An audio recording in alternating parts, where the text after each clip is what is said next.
Cette vidéo est sponsorisée par Anitrans, un logiciel qui permet de transférer, sauvegarder et gérer des données pour iOS et Android.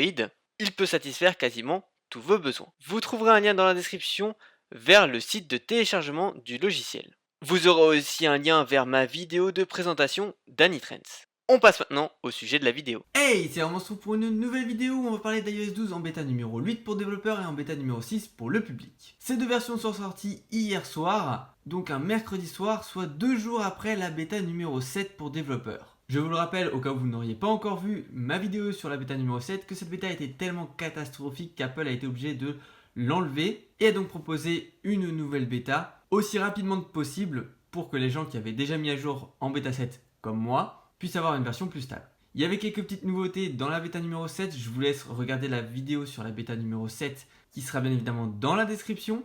Dans cette vidéo, on verra la seule nouveauté que j'ai oublié de mentionner dans la bêta 7, mais elle était déjà disponible dans la bêta 7. C'est-à-dire que dans cette bêta 8, il n'y a pas de nouveauté. Le seul truc qui est bien, c'est que les performances ne sont plus catastrophiques. Donc si vous êtes en bêta 7 pour développeurs, mettez à jour tout de suite. On va regarder les tests Geekbench juste après, mais on va d'abord voir la nouveauté que j'avais oubliée dans la bêta 7. Et elle n'est pas des moindres, puisque je vous avais montré ce nouvel écran pour l'application message et je n'avais pas fait attention au dernier petit point. Ce dernier point est très important puisque ça signifie que quand vous avez un contact qui a donc un numéro de téléphone et une adresse email pour les e-messages et que vous vous envoyez des messages, les deux conversations seront liées en une conversation unique. Je peux vous dire que moi, sur mon téléphone personnel, ça m'arrive très souvent d'avoir ce problème-là que pour une même personne, j'ai deux conversations. Là, j'ai vraiment hâte qu'iOS 12 sorte. Donc voilà, pour la nouveauté, c'est tout ce qu'il y avait. Au niveau des performances, comme vous pouvez voir, les applications se rouvrent à nouveau normalement. Certaines personnes avaient tellement de problèmes de performance, et en particulier sur les iPhone 10,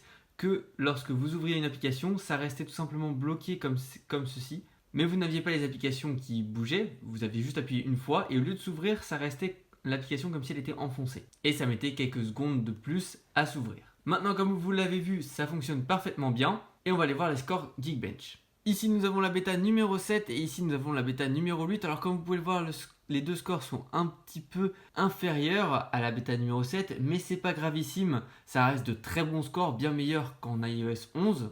Donc, pour ça, il n'y a pas de problème. Il n'y a pas d'inquiétude à avoir, c'est normal que ça varie un petit peu. Pour la batterie, c'est à peu près comme la bêta numéro 7, il n'y avait pas trop de problème là-dessus. En tout cas, moi, j'en ai pas du tout. Pour l'iPhone 6, ici, nous avons la bêta numéro 7 et ici, la bêta numéro 8. Comme vous pouvez le voir, à l'inverse de l'iPhone 10, les deux scores ont légèrement augmenté par rapport à la dernière bêta. Pour notre iPhone 5S, la bêta numéro 7 et ici, la bêta numéro 8. Alors cette fois, les scores sont aussi un petit peu plus bas avec cette nouvelle bêta, mais encore une fois, rien d'alarmant. Voilà, c'est tout pour cette bêta, c'était juste pour vous prévenir qu'elle était disponible et qu'elle corrigeait le gros problème de la bêta numéro 7. Je vous rappelle qu'il y a d'autres nouveautés que je n'ai pas montrées dans cette vidéo parce qu'elles sont déjà dans la vidéo de la bêta numéro 7. Donc n'hésitez pas à aller la voir et à voir toute la playlist des bêtas d'iOS 12 pour connaître toutes les nouveautés. J'espère que cette vidéo vous aura plu, si c'est le cas, n'hésitez pas à la liker et à vous abonner à la chaîne si ce n'est pas déjà fait. Et moi je vous dis à la prochaine. Ciao!